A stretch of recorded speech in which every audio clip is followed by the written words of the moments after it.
जी, इस वक्त मैं हल्का 158 में हूँ और यहाँ पे गुलबर्ग के पोलिंग स्टेशन होम इकनॉमिक्स पे हूँ और यहाँ पे वोटर्स का जो टर्न आउट है वो जो वोट डालने के लिए लोग आ रहे हैं उनके मुताबिक काफ़ी कम है।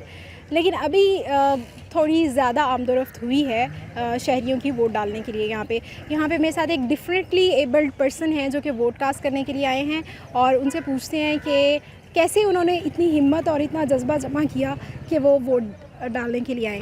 अस्सलाम वालेकुम, क्या नाम है आपका? अवैस अली। अवैस। अवैस, क्या करते हैं आप? मैं स्टूडेंट हूँ।